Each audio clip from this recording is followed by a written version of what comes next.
So, I'm in that place, when you're up all night and you can't sleep and your brain won't shut off, and your good friend Insomnia has returned to spend some good quality time together because he claims to have missed you.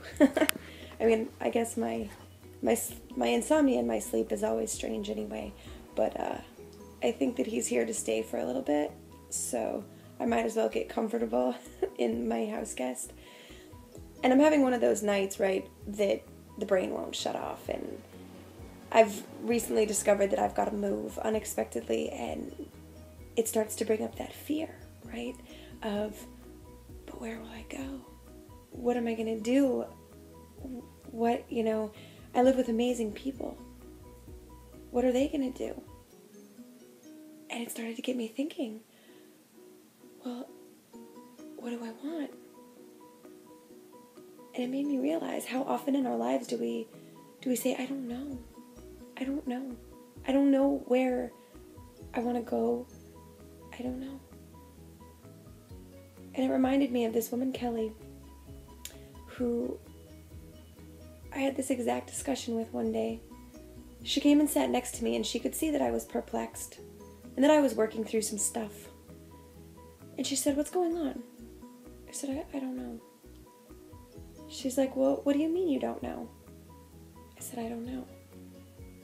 And she said, well, what do you know? And I looked at her kind of crazy. And I said, I don't know. She said, well, do you know that you're sitting on a couch?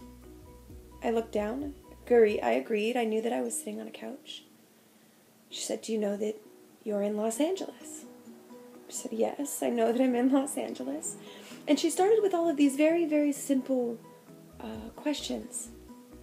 And she said, sometimes when you don't know, you start with what you do know. And you work your way up from the simplest of things. And that's kind of what this night has turned into for me.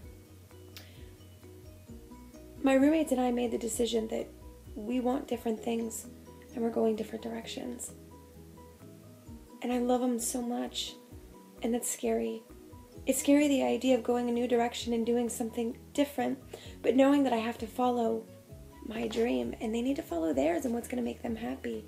And then you go through that fear of new people. And what if I don't like the new people? Or maybe there won't be new people. Maybe I'll live by myself. Will I stay in Bed-Stuy? Will I leave Bed-Stuy and go to another part of Brooklyn? Maybe I'll go to Queens. Or maybe I'll try the city again. I've never lived above the Upper East Side. Maybe I'd go to Harlem.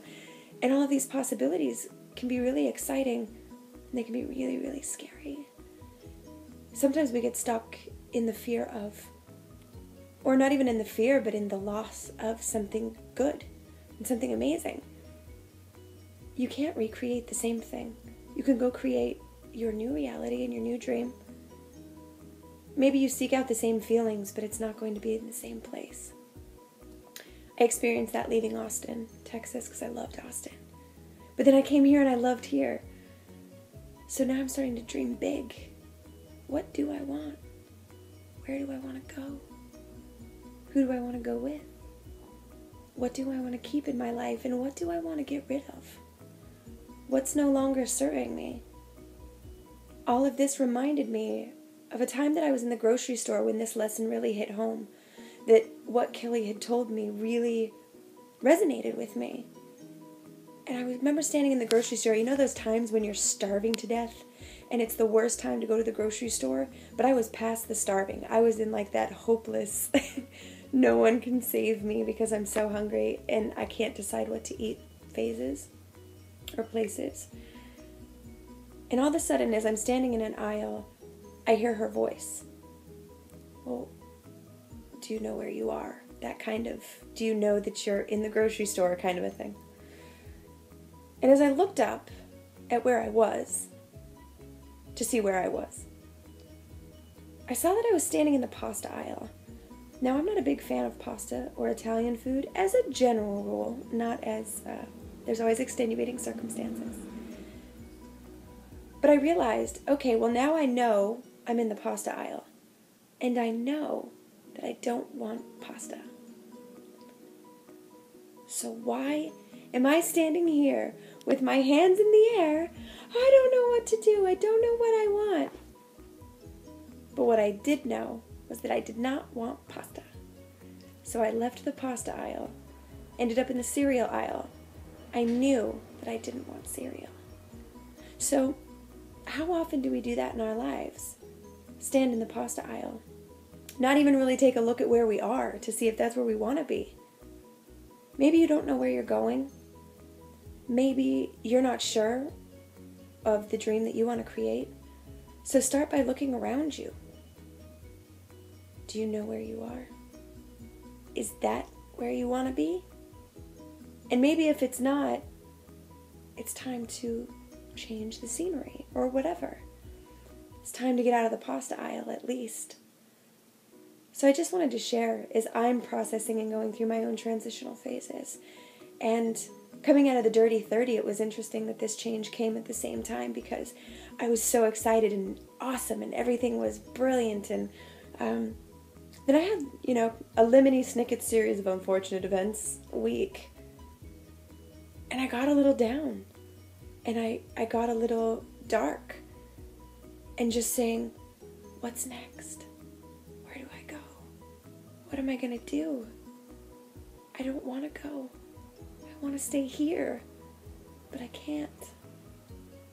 So, now I get to create the dream. People talk about destiny and what we're destined to do, but I believe we determine our destiny. Or if something's meant to be, it's only because we made it so. I believe that it's all in our control.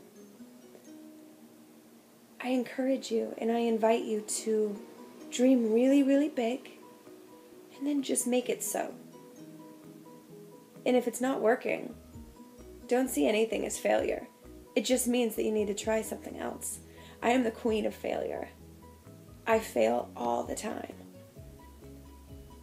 But I don't let it stop me. It might discourage me and I might get really frustrated, but I don't stop. I don't want you to stop either. Just try something else.